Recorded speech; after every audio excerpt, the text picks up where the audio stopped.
target saya di tahun ini semua layanan pembayaran itu sudah harus non tunai. Program jangka panjang yang menjadi target kami adalah bagaimana meningkatkan cakupan pelayanan air dari hari ini sekarang 65% ke 85%.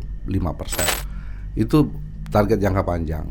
Bagaimana menginisiasi target jangka panjang itu bisa terpenuhi? Tentu kita menginisiasi untuk banyak ternyata orang Makassar yang belum bisa menikmati PDAM di Makassar.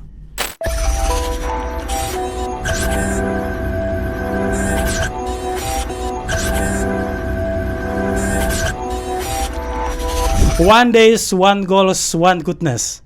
Selamat datang di Mata Pemuda. Masih bersama saya, Nur Amin Saleh, tuan rumah Mata Pemuda. Kali ini sangat spesial sebab kita mendatangkan Direktur Perusahaan Daerah PDAM Makassar, yaitu Pak Beni Iskandar. Selamat datang Pak Dirut. Baik, terima kasih Suara Pemuda. Ya, saya mau mengucapkan selamat untuk Dirgahayu ke-98 PDAM. Kali ini temanya itu sangat keren sekali. Ya. Kita angkat tema tentang PDAM Reborn. Keren sekali itu temanya, Pak. Ya. Kira-kira apa makna di balik tema PDAM Reborn tersebut? Makna dari PDAM Reborn 98 itu, kita ini kan tahu bahwa 2 tahun di masa pandemi, iya, sepertinya perusahaan ini agak stagnan. Kemudian di awal penunjukan saya selaku pejabat direktur utama di bulan Desember 2021, ya tentu kita diberikan amanah oleh Bapak Wali Kota untuk melakukan penataan total. Penataan total itu mencakup beberapa segmen. Yang paling utama adalah bagaimana membangun etos kerja terhadap seluruh sumber daya manusia yang ada di Perumda Kota Makassar, khususnya para pejabat. Itulah yang kami lakukan sehingga lahirlah istilah PDAM Reborn. PDAM Reborn. Ya. Berarti di balik PDAM Reborn itu ada tidak kado spesial yang diselipkan untuk masyarakat di Kota Makassar? Ya, sebelum istilah Reborn itu lahir, tentu kita kan sudah melakukan inisiasi beberapa program, khususnya program yang memudahkan pelayanan kepada masyarakat, peningkatan cakupan pelayanan distribusi air. Itu semua menjadi program-program yang membangun visual branding Perumda Kota Makassar kepada masyarakat Makassar, yang alhamdulillah perubahan-perubahan yang kami lakukan itu diapresiasi oleh masyarakat, sehingga saya menyatakan bahwa istilah Reborn itu lahir kembali dengan citra yang baru. Kalau saya dengarnya kan ada promo ya, apakah? Ya, banyak di beberapa program sebelum ulang tahun Reborn 98 ini. Sebenarnya kita sudah meluncurkan beberapa program, yaitu ada program onde-onde, one day service, ada juga program pelayanan pembayaran digital. Pembayaran digital itu hampir di semua aplikasi bisa dilakukan, Indomaret, Traveloka, Tokopedia, dan lain-lain. Ya, ini satu nilai plus yang saya lihat khususnya di PDAM Makassar, yang sudah hampir menjangkau metaverse 5.0 itu sudah sampai, karena pembayarannya hari ini sudah sangat dimudahkan dengan kita bisa hanya cukup by aplikasi atau pembayaran di marketplace. Itu sudah sangat-sangat luar biasa. Ketimbang mungkin di beberapa tempat yang lain sistem pembayarannya masih sangat manual dan pencatatannya jauh manual. Sehingga ini satu hal yang menarik sebenarnya. Target saya di tahun ini semua layanan pembayaran itu sudah harus non tunai. Iya. Itu capaian-capaian yang saya sudah lakukan.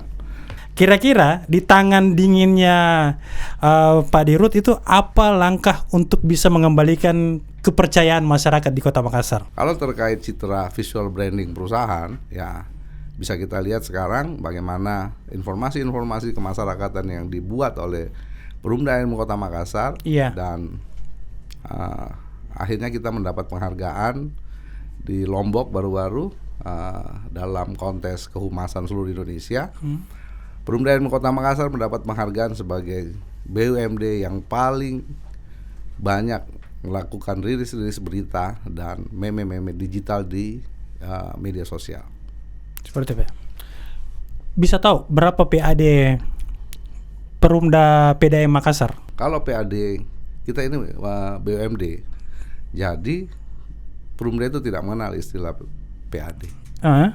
Yang kita tahu bahwa perputaran omset yang dikelola oleh Perumda Kota Makassar itu besarannya di angka 380-an miliar. 380-an miliar. Ya. Itu mungkin realistis ya dengan kondisi topografi dan geografis Makassar yang sangat besar. Ya. Tapi berarti kan kalau memang prinsip kerjanya kan bukan, kalau perusahaan daerah itu bukan hanya cari untung ya. Tapi bagaimana asas keadilan itu berlaku di semua lapisan masyarakat. Jadi bisa kita pastikan perputaran anggaran itu untuk bagaimana bisa menghadirkan program yang dapat menyentuh langsung masyarakat di Kota Makassar. Iya. Jadi bukan hanya sekedar untung saja yang kita mau kejar. Kira-kira apa yang menjadi program jangka panjang dan yang menjadi sangat strategis yang akan dilakukan oleh Pak Dirut di 1-5 tahun ke depan? Program jangka panjang yang menjadi target kami adalah bagaimana meningkatkan cakupan pelayanan air dari hari ini sekarang 65% ke 85%. Bagaimana yang diperintahkan oleh Bapak Wali Kota, Bapak Insinyur Muhammad Ramdan Pomanto, itu target jangka panjang.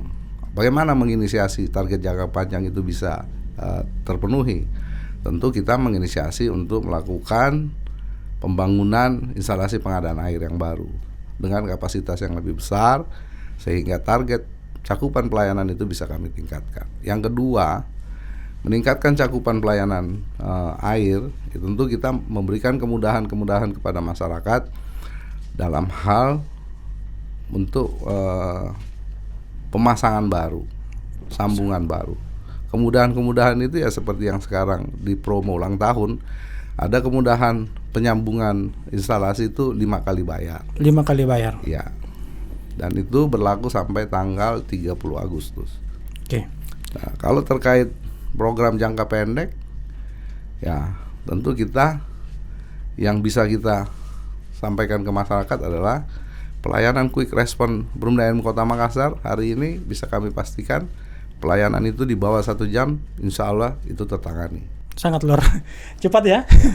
Jadi saya boleh promosi sedikit Pak Dirut terkait promo pemasangan baru ya. Promo pasangan baru itu berlaku 5 kali bayar.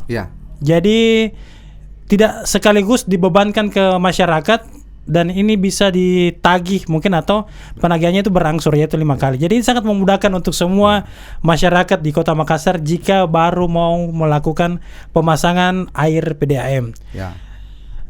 Ada lagi langkah yang lebih strategis. Tapi 5 kali itu ada notnya. Notnya itu sepanjang jaringan kami ada di situ. Emangnya masih banyak tempat yang belum terjangkau, Pak? Masih banyak yang belum terjangkau. Tapi ketika saya diberikan amanah selama 7 bulan ini, ada kawasan-kawasan yang 12 tahun sebelumnya tidak menikmati air bersih seperti di Sultan Abdullah, hari ini sudah terlayani. Di Barombong yang kurang lebih 10 tahun, hari ini sudah terlayani. Jadi itu salah satu tindakan-tindakan yang sudah kami lakukan. Seperti itu. Jadi pada gambarannya ini, saya ini masih tertarik di poin masih banyak ternyata orang Makassar yang belum bisa menikmati PDAM di Makassar. Emangnya apakah tidak bisa kita berlakukan bahwa kan banyak di perumahan di daerah-daerah ujung utara mungkin yang katanya belum tersentuh dengan PDAM. Apakah ada langkah yang ke sana untuk bisa lebih cepat mereka merasakan itu, Pak? Ya itu harus, kan kita punya instalasi pengadaan air hari ini ada di 5 instalasi itu, IPA 1, 2 sampai 5.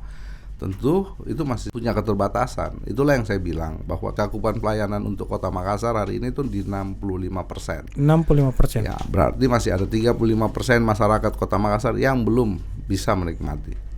Karena cakupan pelayanan kita dari sisi pelanggan ya, untuk Kota Makassar pelanggan aktif kami itu ada 177.778. Sementara Yang non aktif itu juga masih besar, masih ada 36.511. Jadi total semua pelanggan kami untuk Kota Makassar di aktif dan non aktif itu di angka 214.000. Nah, kita tahu penduduk Kota Makassar ini kan hampir 2 jutaan ya. Benar. Ya. Tentu memang masih banyak. Makanya di jangka panjang itu kami menginisiasi untuk membangun instalasi pengadaan air yang baru agar cakupan pelayanan itu bisa ditingkatkan. Selama masa menjabat, kira-kira dari angka 60% itu bisa berubah naik ke berapa, Pak? Target saya untuk tahun ini di sekitar 85%. Luar biasa. Mudah-mudahan tahun ini itu bisa dicapai. Tapi itu angka besar, Pak. Ya? Bisa 85%. Ya, kita bekerja saja. Apa hasilnya nanti di akhir tahun ya kita lihat. Iya. Karena kan baru menjabat kemudian langsung berani mengambil catatan 85%, berarti ada kenaikan 20%. Ya. Mesti. Itu optimis ya, Pak? Optimis. Saya kira jika seandainya ditangani oleh pemimpin yang memiliki kinerja yang sangat luar biasa, pasti bisa. Saya tahu ini, Pak, keluar konteks dulu supaya kita lebih refresh. Okay. Hanya menangkap apa yang menjadi titipan pertanyaan dari masyarakat. Selalu setiap musim hujan ada isu yang berkembang, yaitu hati-hati jebol bendungan yang ada di bilik-bilik. Emang benar, Pak, akan berdampak menenggelamkan Makassar? Saya kira isu terkait itu kan sudah lama, tapi tidak pernah terbukti kan. Tidak pernah. Berarti sebenarnya itu cuman intermezzo saja, tidak ada keterkaitan bahwa jebol itu akan tenggelam Makassar, tidak ya? Insya Allah tidak. Ya. Oke, Pak. Saya riset di beberapa hari terakhir sebelum undang Pak, dan bertanya ke semua teman-teman yang kerja di PDAM Makassar, mau cabang-cabang di kecamatan, ini saya bertanya. Dan ternyata ada satu hal yang menarik yang saya dapatkan di bawah kepemimpinannya Pak Dirut, yaitu ternyata kita menerapkan sistem paternalistik, yaitu mengayomi dan kayak kita anggap anak tak semua ini orang. Maksud jarang marah, lebih suka memberikan nasihat dan seterusnya. Apakah optimis dengan karakter orang Makassar kita cuman menggunakan metode seperti itu? Ya, buktinya sekarang dengan cara-cara seperti itu Perubahan Kota Makassar bisa mencetak laba yang cukup luar biasa. Di pertengahan tahun kita sudah mencetak laba di angka 20 miliar. Kemudian defisit perusahaan dari 13 miliar sudah berkurang menjadi 5 miliar. Berapa miliar, Pak? Dari 13 miliar menjadi 5 miliar. Kenapa bisa terjadi defisit seperti itu? Ya, karena itu hubungan humanis antara atasan dengan bawahan itu tidak ada sekat lagi, sehingga bisa membangkitkan etos kerja yang memberikan semangat kepada rekan-rekan karyawan Perumda Kota Makassar. Yang paling penting yang saya terapkan, kenapa mengedepankan sisi humanis, karena di akte pendirian perusahaan Perumda Kota Makassar itu jelas menyatakan bahwa Perumda Kota Makassar memberikan pelayanan. Jadi semua yang ada di Perumda Kota Makassar itu pelayan, prinsipnya dia pelayan. Kalau pelayan kan melayani. Betul. Bukan duduk di belakang meja. Biasanya kan kalau ada orang sudah dikasih jabatan itu. Ya, makanya saya kaget juga lihat surveinya. Bukan survei, Pak, riset. Saya riset dan hampir semua mengatakan bahwa luar biasa. Kita tidak pernah meskipun ada kesalahan itu kita tetap dinasehati dan sebagainya. Maka saya anggap sangat-sangat paternalistik, dan itu metode yang baru diterapkan di PDAM hari ini, karena kan saya tahu lah kalau metode yang sebelumnya tidak seperti yang diterapkan oleh Pak Dirut seperti hari ini. Terima kasih. Oke, Pak, kira-kira ada tidak ide-ide yang gila dan kreatif yang bisa disinergitaskan atau bisa membuka peluang kepada semua anak muda di Makassar untuk sama-sama kita membangun dan mengembangkan PDAM di Makassar? Ya, hari ini kan kita tahu sendiri bahwa Perumda Kota Makassar itu punya anggaran CSR. Anggaran CSR itu sampai hari ini kita maksimalkan untuk memberikan kontribusi-kontribusi pada kegiatan-kegiatan pemuda. Iya. Ya, karena memang dalam aturan itu kita memang CSR kita tuh harus tersalur juga. Jadi kegiatan-kegiatan kepemudaan itu banyak kami bantu, Dan yang pasti Pemdanya Kota Makassar membuka diri untuk membantu pemuda-pemuda Makassar untuk melakukan kegiatan-kegiatan kreatif. Dan hari ini di RTH Pemdanya Kota Makassar kami memiliki lapangan bola, lapangan futsal, itu bisa dimaksimalkan untuk kegiatan kepemudaan. Kalau untuk bidang keilmuan, skill mungkin atau luaran perguruan tinggi, kira-kira kan ini saya butuh gambaran agar bisa menjadi bisa menjadi penyampaian juga ke masyarakat, khususnya anak-anak mahasiswa. Jika seandainya PDAM Makassar itu membutuhkan skill atau competitiveness sumber daya manusia yang di bidang tertentu, kira-kira bidang apa yang masih sangat dibutuhkan di PDAM Makassar? Saya kira dari bidang teknik itu masih banyak, dan Pemdanya Kota Makassar sangat membuka diri pada adik-adik mahasiswa untuk melakukan PKL. Itu tidak ada permohonan PKL yang saya tidak setujui. Hampir semua permohonan PKL yang masuk ke Pemdanya Air Minum Kota Makassar itu pasti saya setujui. Kalau skill yang macam lulusan memang ahli yang kita butuhkan sebagai karyawan atau teknisi di PDAM. Ya, hari ini kita sangat membutuhkan expert yang berlatar belakang tentu teknis ya. Iya. Ya. Teknis untuk teknis di bidang itu di bidang perpipaan, mekanikal. Ya. Oke. Berarti teknis sekali, Pak ya? Yang masih sangat jarang di Makassar saya dengar. Oke. Saya lihat ini di kepengurusan atau di komposisi yang sangat-sangat keren ini. Saya lihat tidak menonjol di satu hanya Pak Dirut yang jalan. Saya lihat direksi yang lain itu jalan juga.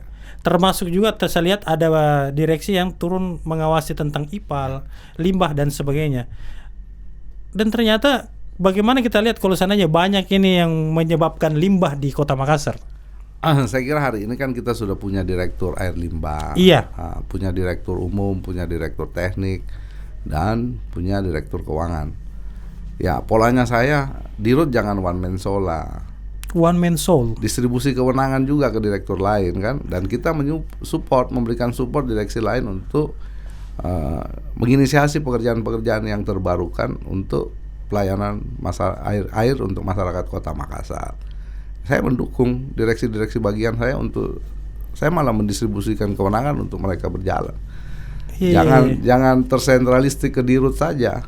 Semua harus punya inisiasi untuk membangun Pemdanya Kota Makassar lebih baik. Betul. Makanya orang bilang paternalistik karena saya lihat biasanya kan di Perusda itu menonjolnya satu orang saja. Tapi saya lihat di sini hampir semua berbeda-beda dengan kewenangannya yang berbeda-beda, tapi tanpa menghilangkan kewenangan puncak yang ada di Pak Beni. Oke. Jauh sebelum bergabung di Perusda, pasti kan orang profesional seperti Pak Dirut sampaikan itu dari berlatar belakang advokat. Advokat. Saya selalu bertanya di setiap semua orang hebat yang dulu di sini, Pak. Setiap orang hebat pasti itu memiliki yang namanya first principle thinking, yaitu prinsip fundamental di dalam dirinya. Sebagai advokat, dengan saya lihat pasti orang-orang hebat mikir di luar. Kenapa lagi mesti mau mengabdikan diri di PDAM? Secara tanda kutip, sisi materialnya itu mau ditimbang-timbang itu jauh lah. Sudah sangat banyak mungkin material kita dapat di profesi hukum sebagai advokat ketimbang mungkin ambil jabatan yang bikin pusing sebenarnya. Ya kan tentu berbeda. Kalau ada juga tantangan-tantangan yang harus kelamaan jadi advokat terus diberi tantangan baru, tentu kita harus mencoba kan. Iya. Ya intinya kalau duit di PDAM itu tidak ada, tapi lebih fokus di bagaimana mengabdikan diri di masyarakat ya. Oke, saya mau lebih teknis lagi. Kira-kira bagaimana caranya anak muda di Makassar itu bisa masuk dan bersinergi langsung di PDAM Makassar? Saya tahu, saya juga lama berhubungan dulu sebagai aktivis di keluar masuk di PDAM. Sekiranya harus ada strategis yang lebih modern, Pak, ketimbang keluar masuk antar proposal. Ya, mestinya kan cara berpikirnya mengundang kita untuk berbagi di lapangan. Kalau memang ada hal-hal yang terkait hubungannya dengan Pemda Kota Makassar, mestinya proposalnya juga yang bisa meningkatkan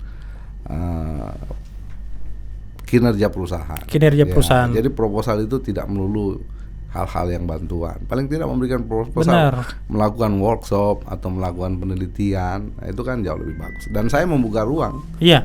Saya bisa gampang dihubungi. HP saya ini 24 jam enggak pernah mati. Oh siap. Cuma saya tidak bahagia di sini. Bahaya nanti sampai subuh orang tidak. Berarti secara terbuka bahwa PDAM Makassar itu terbuka saja untuk semua pemuda di Makassar ya. Iya. Yang penting menjadi catatan penting kita adalah kita harus sesuaikan dengan apakah permintaan bantuan atau supporting itu berhubungan dengan lini yang ada di PDAM Makassar. Jangan yang mungkin kita bicara api baru masuk minta bantuan di air. Sekarang itu pasti banyak sekali Pak yang minta support di kita. Apa harapan yang bisa kita berikan ke anak-anak muda di Makassar terkait mereka bisa lebih optimis kita? Artinya apa? Bantuan CSR yang kami salurkan kita berharap itu dimaksimalkan, dioptimalkan untuk bagaimana pemuda-pemuda ini bisa menjadi masa depan bangsa. Iya. Bisa menjadi masa depan bangsa ya. Ya. Betul. Oke Pak, yang mungkin ada yang menjadi poin terakhir, kesimpulan yang saya mau tanyakan kira-kira di ending 5 tahun, gebrakan apa yang Pak Dirut mau kasihkan untuk atau kado spesial untuk masyarakat Kota Makassar khususnya di program Perusda PDAM Makassar? Ya paling tidak target saya di 5 tahun kemudian Perumda Kota Makassar ini bisa memberi kontribusi PAD kepada pemerintah Kota Makassar, itu yang pertama. Yang kedua, ya namanya kita mau 5 tahun itu selesai dengan baik, tentu ya kita harus juga menyebar kebaikan-kebaikan agar legacy yang kami tinggalkan buat generasi pelanjut di Pemda Kota Makassar adalah legacy yang baik. Iya. Berarti berani tidak Pak Dirut menyatakan di 5 tahun terakhir semua teralir di Makassar 100%?